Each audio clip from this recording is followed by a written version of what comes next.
بسم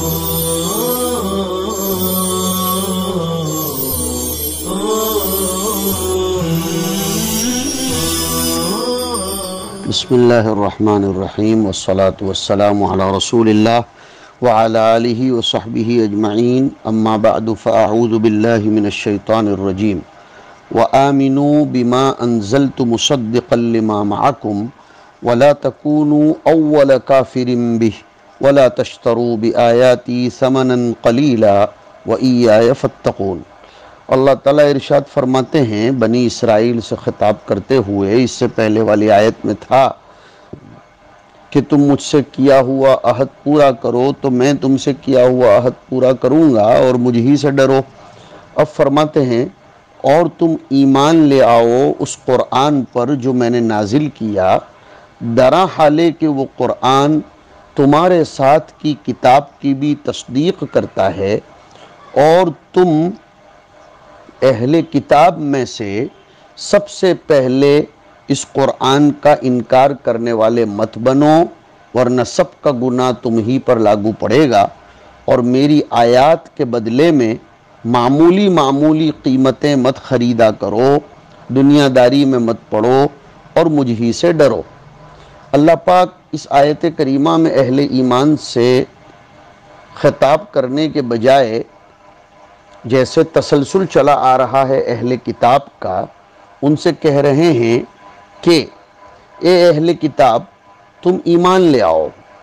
اس قرآن پر، بما انزلت، ماں کا بیان آیا من القرآن۔ عام طور پر انسان کسی دوسرے کو تب نہیں مانتا جب دوسرا اس کی تکذیب کرتا ہو، اس کو جھٹلاتا ہو، اس کی تحقیر کرتا ہو۔ تو قرآن کریم زوردار انداز میں اسلوب دعوت بھی اس سے سیکھنا چاہیے کہ یہ کہہ رہا ہے کہ تم قرآن پر ایمان لے آؤ، اس لیے کہ یہ قرآن نہ تمہاری تکذیب کرتا ہے، نہ تمہاری کتاب کی، نہ تمہارے نبی کی، بلکہ وہ تو تمہارے ساتھ کی کتابوں کی تصدیق کرتا ہے۔ یؤمنون بما انزل الیک وما انزل من قبلک، وہ تو یہ کہلواتا ہے کہ آمنا باللہ وما انزل علینا وما انزل علی ابراہیم و اسماعیل و اسحاق و یعقوب والاسباط وما اوتی موسیٰ و عیسیٰ، وہ تو یہ کہتا ہے کہ لا نفرق بین احد من رسولہ۔ تو یہ سب جگہوں پر قرآن کریم تو تمہاری کتاب کی تصدیق کرتا ہے۔ لما معکم، ما معکم میں ما کا بیان آیا من التورات، یعنی تمہاری تورات کی تصدیق کرتا ہے۔ تصدیق کی شکل کیا ہے؟ بموافقت القرآن للتورات، ضمیر کا مرجع بھی سمجھ میں آنا چاہیے، فی التوحید والنبوت۔ اس کے لیے ہمارے طلبہ ایک چھوٹا سا مقدمہ سنو کہ تمام انبیاء اور تمام ادیان سماویہ، کتب سماویہ اصول میں ایک ہیں، زمانے کے اعتبار سے فروع بدلتی رہتی ہیں۔ میں نے لفظ بولا ہے زمانے کے اعتبار سے، لوگوں کی طبائع اور فطرتوں کی وجہ سے فروع میں تبدیلی ہوتی ہے، ورنہ اصول، کون سے اصول؟ بالخصوص اصول ثلاثہ، توحید، رسالت اور آخرت، یہ تینوں میں تو از آدم تا نبی خاتم سب کی دعوت، سب کی نبوت مشترک تھی، کسی نے ایک دوسرے کی مخالفت نہیں کی۔ بس فرق اتنا ہے کہ ہر نبی کے زمانے میں دور جیسا رہا، امت کے حالات جیسے رہے، زمانے نے جیسی کروٹیں لی، زمانے کے جیسے تقاضے رہے، تو نفسیات کی رعایت کرتے ہوئے اللہ رب العزت نے، شارع نے اس اعتبار کی شریعتوں کا ترتب فرمایا، ورنہ حضور اکرم صلی اللہ علیہ وسلم ایک روایت میں فرماتے ہیں نحن معشر الانبیاء بنو علات ابونا واحد و امہاتنا شتیٰ، بخاری شریف کی روایت ہے، اور اس کی تشریح تمام محدثین نے یہ فرمائی کہ ہم اللاتی بھائی ہیں، یعنی ابونا واحد، اصول ہمارے ایک ہیں، فروعات الگ الگ ہیں، اور وہ بھی میں نے کہہ دیا کہ زمانے کے تقاضوں کی بنیاد پر۔ تو اب جب ہمارا قرآن تمہاری تورات کی، تمہاری انجیل کی تصدیق کرتا ہے، اور خاص طور پر یہود تھے وہاں اس لیے من التورات کہا، ورنہ وہ تو جملہ ادیان اور کتب سماویہ کی تصدیق کرتا ہے، اس کی تصدیق کے بغیر ایمان بھی محمد ہی وجود میں نہیں آتا۔ تو تم ایمان لے آؤ، یہ قرآن تصدیق کرتا ہے تمہاری کتاب کی بھی۔ اب کسی کو اعتراض نہیں ہونا چاہیے کہ قرآن کریم نے تو اگلی کتابوں کو منسوخ کر دیا، یتیمے کے نہ کرد قرآن درست، کتب خان اے چند ملت بشست۔ تو قرآن کریم نے تو تورات کو، انجیل کو، زبور کو، صحف ابراہیم و موسیٰ کو سب کو نسخ کر ڈالا، پھر قرآن مصدقا لما معکم کیسے کہہ رہا ہے؟ جواب بہت اچھی طرح ذہن میں رکھیے، نسخ تکذیب کا نام نہیں ہے کہ یہ اعتراض ہو، نسخ تو نام ہے بیان انتہائے مدت کا۔ شاہ ولی اللہ نے الفوز الکبیر میں اس کو بہت اچھی طرح سمجھایا ہے۔ نسخ تو اس بات کا نام ہے کہ اس حکم کی مدت ختم ہو گئی، یہ نہیں کہ یہ حکم غلط ہے۔ اسی لیے حکیم ڈاکٹر جب نسخہ لکھتا ہے اور مریض کی بدلتی ہوئی حالت کو دیکھ کر وہ نسخہ بدل بھی دیتا ہے، تو اس کا یہ مطلب نہیں کہ پہلے والا نسخہ غلط تھا، حالات بدلے تو پہلے والے نسخے کی مدت ختم ہو گئی، اب اس کو اس نسخے پر چلنا چاہیے۔ کوئی دوا اگر ایکسپائر ہو جائے تو اس کا یہ مطلب نہیں ہے کہ وہ دوا پہلے غلط تھی اور کیمسٹ والے نے اس کو کیسے بیچی، صیدلانی اس کی کیسے بیع و شراء کر رہا تھا، صیدلانی یعنی میڈیکل اسٹور والا، نہیں، وہ دوا بہت اچھی تھی لیکن اس کا ایک وقت تھا، جس وقت پر، جس ڈیٹ پر وہ دوا کی مدت ختم ہو گئی۔ تو مختصراً یاد رکھو کہ نسخ تکذیب کا نام نہیں ہے بلکہ بیان انتہائے مدت کا نام ہے۔ تو قرآن کریم کہہ رہا ہے تم قرآن پر ایمان لے آؤ درا حالے کہ وہ تمہارے ساتھ کی کتاب کی تصدیق کرتا ہے، اور تم سب سے پہلے اس قرآن کریم نبوت محمدیہ کا انکار کرنے والے مت بنو۔ سب سے پہلے انکار تو اہل مکہ نے کیا تھا، ابو لہب نے کیا تھا، مشرکین مکہ نے کیا تھا، پھر کیسے کہا جا رہا ہے؟ یہ اعتراض ہو رہا ہے کہ اہل کتاب کو کیسے کہا جا رہا ہے کہ تم سب سے پہلے انکار کرنے والے مت بنو۔ اس لیے ہمارے مصنف نے آگے ایک عبارت بڑھائی کہ وَلَا تَكُونُوا أَوَّلَ كَافِرٍ بِهِ مِنْ أَهْلِ الْكِتَابِ، یعنی اول من اہل الکتاب، اہل کتاب میں سب سے پہلے تم انکار کرنے والے مت بنو۔ مطلقاً اولیت مقصود نہیں ہے، شرح تہذیب وغیرہ میں پڑھا ہوگا، اولیت حقیقیہ، اولیت اضافیہ اور اولیت عرفیہ۔ یہاں اولیت اضافیہ ہے یعنی بالنسبت لأہل الکتاب، اہل کتاب میں سے سب سے پہلا انکار کرنے والے تم مت بنو۔ کیوں؟ لأن خلفکم تبع لکم، تمہارے بعد آنے والے تو تمہاری دیکھا دیکھی چلیں گے۔ فاسمہم علیکم، اگر تم نے محمد کی نبوت پر، قرآن کی صداقت پر ایمان نہیں لائے تو بعد کے آنے والوں کے انکار کا گناہ تم پر ہوگا، اس لیے کہ تمہارا انکار ان کے انکار کا سبب بنا تھا۔ یہ نہیں کہ ان کا گناہ تم پر تھوپا جائے گا کہ وَلَا تَزِرُ وَازِرَةٌ وِزْرَ أُخْرَىٰ، نہیں، تسبباً معصیت تمہیں بھی ہوگی، انہیں تو ہوگی ہی ہوگی۔ بعض مفسرین نے بہت اچھی بات فرمائی کہ وَلَا تَكُونُوا أَوَّلَ كَافِرٍ بِهِ میں کفر کا معنی چھپانا ہوتا ہے، اس لیے کہ کفر یکفر بمعنی کتم یکتم ہے، تو تم سب سے پہلے نبوت محمدیہ کی جو تصریحات اور وضاحتیں تمہاری کتابوں میں آئی ہیں انہیں چھپانے والے مت بنو بلکہ ان کو ظاہر کرو۔ اس لیے کہ آگے آ رہا ہے کہ وَلَا تَلْبِسُوا الْحَقَّ اور وَلَا تَكْتُمُوا الْحَقَّ إِنَّ الَّذِينَ يَكْتُمُونَ مَا أَنزَلْنَا، کفر کا اصل معنی چھپانا ہوتا ہے، کافر اللہ تعالیٰ کی طرف سے رکھی ہوئی فطری توحید کے جذبے کو چھپاتا ہے، کل مولود یولد علی الفطرت والا، اسی لیے رأیت کافرا یکفر کافرا فی کافر، رأیت کافرا یعنی میں نے کاشتکار کو دیکھا، یکفر ایدفن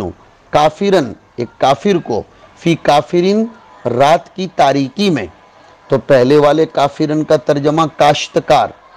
دوسرے یکفرو کا یدفنو، اور آخری کافرین کا ترجمہ رات کی تاریکی، اس لیے کہ کاشتکار زمین میں بیج کو چھپاتا ہے تو اس کو بھی کافرن کہتے ہیں، دفن کرنے میں بھی مردے کو چھپانا ہوتا ہے اس لیے یکفرو کہتے ہیں، اور رات بھی اپنی آغوش میں بہت سی چیزوں کو چھپا لیتی ہے اس لیے رات کو بھی کافرین کہتے ہیں۔ تو تم سب سے پہلے حق کو چھپانے والے مت بنو، دونوں مطلب مراد ہو سکتے ہیں۔ اس سے سمجھ میں آتا ہے کہ جو لوگ جانکار ہوں انہیں حق کا ساتھ پہلے دینا چاہیے، نہ یہ کہ اپنی نفسانیت کی بنیاد پر، حسد کی بنیاد پر حق کا ساتھ چھوڑنا چاہیے، ورنہ ہمارے حق کا ساتھ چھوڑنے کی وجہ سے دوسروں کو جو شیح ملے گی ان کے نہ ماننے کا گناہ بھی ہم پر آئے گا۔ ہمارے طلباء کو اور ہمیں سب کو چاہیے ہم حق شناس بنیں، حق چاہے متاخرین کی طرف ہو، چاہے ہمارے بعد آنے والے لوگوں کے ساتھ ہو، حق چاہے ہم سے چھوٹوں کے ساتھ ہو، حق حق ہے، اسی کو قبول کرنا چاہیے۔ حق قبول نہ کرنے کا نام ہی تو تکبر ہے، اس لیے کہ حضور نے حضرت ابو ہریرہ کی روایت میں فرمایا کہ الکبر ہوا بطر الحق وغمت الناس، تکبر نام ہے حق کے نہ ماننے کا اور دوسروں کو حقیر سمجھنے کا۔ تو اے اہل کتاب تم ایمان لے آؤ اس قرآن پر جو میں نے نازل کیا، وہ تمہاری تصدیق کر رہا ہے تمہارے ساتھ کی کتابوں کی، اور سب سے پہلے تم اس کا انکار کرنے والے مت بنو، تم مان جاؤ۔ اور یہ جو تمہارے دھندے ہیں کہ تم تورات میں نبوت محمدیہ پر مشتمل آیتوں کو ادھر ادھر کرتے ہو، اس کو بدل دیتے ہو، تحریف لفظی کرتے ہو، اور اس کے بدلے میں بچونگڑوں سے اور اسافل سے بڑے بڑے ہدیے بٹورتے ہو، اپنے تاج کو چلانے کے لیے، اپنی حکومت کو چلانے کے لیے، یہ دھندے مت کرو، اور میری آیتوں کے بدلے میں معمولی سمن مت خریدا کرو۔ یہاں تشترو متضمن ہے تستبدلو کے معنی کو، اس لیے کہ حقیقی معنی لینا یہ متعذر ہے۔ اس کی وجہ ہے کہ آیتوں کی خرید و فروخت تھوڑی ہوتی تھی، دوسری بات یہ بھی ہے کہ بات و سمن پر داخل ہوتی ہے، اس لیے کہا کہ شراء مجازن استبدال کے معنی میں استعمال ہوا ہے۔ اور ویسے بھی اولئک الذین اشتروا الضلالۃ میں تم نے سنا ہے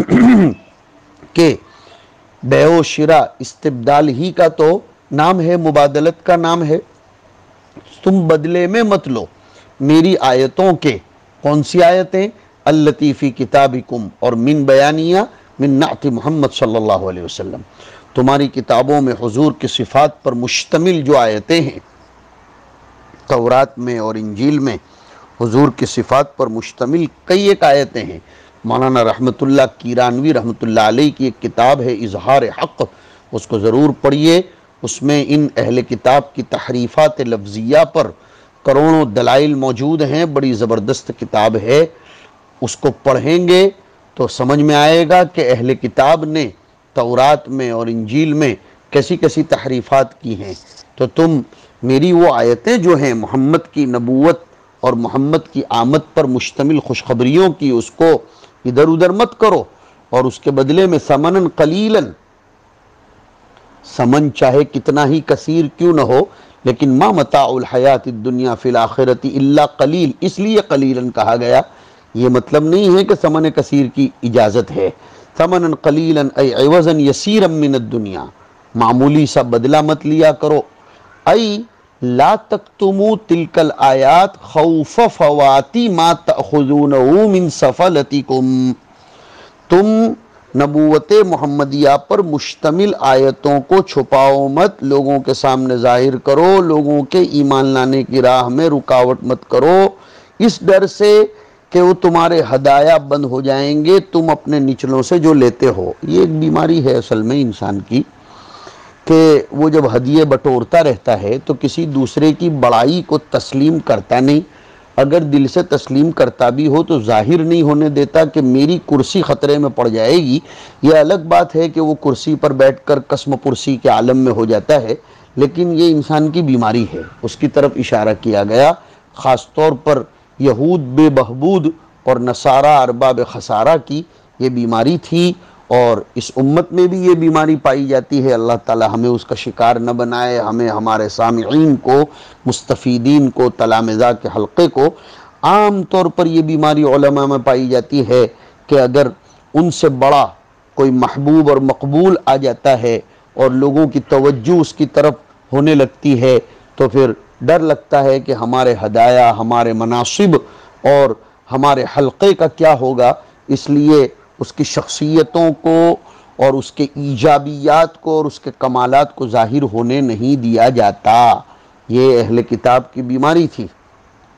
امام شافعی ایک دعا فرمایا کرتے تھے رحمت اللہ علیہ، اللہم انی اعوذ بک من خلیل ماکر عیناہ تریانی وقلبہ یرعانی ان رآ حسنۃ دفنہا وان رآ سیئۃ اذاعہا۔ تو تم میرے نبی محمد کی صفات پر مشتمل آیتوں کو ادھر ادھر مت کرو، اور یہ جو تمہیں ڈر لگتا ہے میں تمہیں کہتا ہوں وَإِيَّايَ فَاتَّقُونَ، مجھ ہی سے ڈرو، خافونی فی ذَلِکَ دون غیری، وَإِيَّايَ فَارْهَبُونَ کی طرح یہاں بھی ترکیب ہوگی کہ تم مجھ ہی سے ڈرو، کسی اور سے مت ڈرو، تقوی بھی اندر میرا اختیار کرو، اس لیے کہ خدا پاک نے جو مقدر کیا ہے وہ ضرور ہوگا۔ بلکہ فرمایا وَلَوْ أَنَّ أَهْلَ الْقُرَىٰ آمَنُوا وَاتَّقَوْا لَفَتَحْنَا عَلَيْهِمْ بَرَكَاتٍ مِّنَ السَّمَاءِ وَالْأَرْضِ وَلَكِنْ كَذَّبُوا فَأَخَذْنَاهُمْ بِمَا كَانُوا يَكْسِبُونَ۔ اس لیے حق کسی کے بھی ساتھ ہو قبول کرنا چاہیے، حق کا ساتھ دینا چاہیے۔ ان میں ایک بیماری اور تھی جس کو آگے کی آیت میں فرمایا وَلَا تَلْبِسُوا خَلَطَ يَخْلِطُ أي وَلَا تَخْلِطُوا الْحَقَّ الَّذِي أَنزَلْتُ عَلَيْكُمْ بِالْبَاطِلِ الَّذِي تَفْتَرُونَهُ وَتَكْتُمُ الْحَقَّ، یہ لا پر عطف ہے اس لیے وَلَا تَكْتُمُ الْحَقَّ، اور حق سے مراد خاص طور پر نعت محمد صلی اللہ علیہ وسلم وَأَنْتُمْ تَعْلَمُونَ أَنَّهُ حَقٌّ، تم اس حق کو جو میں نے نازل کیا خلط ملط مت کرو، گڈ مڈ مت کرو۔ وہ اصل میں کہیں کہتے تھے کہ سہو کاتب، کہیں کہتے تھے مجاز، کہیں کوئی مقدر، کہیں کوئی الٹ سلٹ کر دیتے تھے، خلط ملط کرتے تھے۔ تو جو میں نے حق نازل کیا اس کو صاف ستھرا رہنے دو، خلط ملط مت کرو۔ اس باطل کے ساتھ جو تم گھڑتے ہو، تمہارے باطل کو اور حق کو، جیسے دودھ حق ہے اس میں پانی ملا دو تو وہ گڈمڈ ہو جائے گا، تو تم جو حق ہے تورات میں اس کو رہنے دو۔ زنا کرنے والوں کی سزا اور محمد کی نبوت، محمد کی صفات، اس کے حلیے کو جو ذکر کیا گیا ہے اس کو رہنے دو، اور خلط ملط مت کرو، حق کو چھپاؤ مت، محمد کی صفت کو، جبکہ تمہیں معلوم ہے کہ یہی باتیں برحق ہے۔ اور چونکہ ان کو جیسے میں نے ذکر کیا قبول حق میں مانع بن رہا تھا ان کا کبر اور حب مال، تو کبر کا ازالہ فرمایا وَأَقِيمُوا الصَّلَاةَ، اور حب مال کا قالع بیان فرمایا، اس کا ازالہ فرمایا وَآتُوا الزَّكَاةَ۔ اور ان کو مزیت اور اختصاص کی بیماری تھی، کہتے تھے نحن ابناء اللہ واحباؤہ، اس کا ازالہ فرمایا وَارْكَعُوا مَعَ الرَّاكِعِينَ۔ گویا یہ آیت ایک چھوٹا سا مطب ہے جس میں 3 دوائیں بتائی گئی ہیں روحانی، اقامت الصلاۃ، ایتاء الزکوٰۃ اور صلاۃ مع الجماعت۔ وَأَقِیمُوا الصلاۃ، نماز کو قائم کرو اور اس کے حقوق، اس کی ادائیگی، اس کے واجبات کے ساتھ، اور زکوٰۃ ادا کرتے رہو تاکہ تم میں سے بخل کی بیماری نکل جائے۔ الذین یبخلون ویأمرون الناس بالبخل، اور وہ جو تمہارے دلوں میں مال کی محبت بھری پڑی ہے، وَلَا تَشْتَرُوا بِآيَاتِي ثَمَنًا قَلِيلًا میں آیا فَوَيْلٌ لِّلَّذِينَ يَكْتُبُونَ الْكِتَابَ بِأَيْدِيهِمْ ثُمَّ يَقُولُونَ هَذَا مِنْ عِنْدِ اللَّهِ لِيَشْتَرُوا بِهِ ثَمَنًا قَلِيلًا۔ اس طریقے کی بہت سی آیتیں ہیں۔ تو زکوٰۃ ادا کرنے کی عادت ڈالو تو پھر تمہارے دل سے مال کی محبت نکلے گی، اور وہ جو تمہارے اندر ایک روگ ہے اپنی مزیت اور اختصاص کا، اس کو ختم کرنے کے لیے دوسرے نمازیوں کے ساتھ نماز میں جڑ جاؤ۔ ارکعوا مع الراکعین، جز بول کر کل مراد لیا، ای صلوا مع المصلین، تم نماز پڑھنے والوں کے ساتھ نماز پڑھو۔ کون مراد ہے اس سے؟ ای محمد و اصحابہ، یہ الراکعین کا بدل یا المصلین کا بدل، محمد اور اس کے صحابہ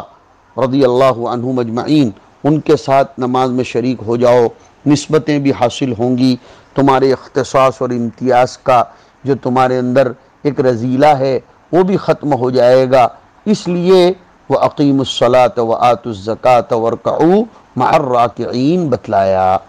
وصلی اللہ وسلم علی نبینا مولانا محمد وعلی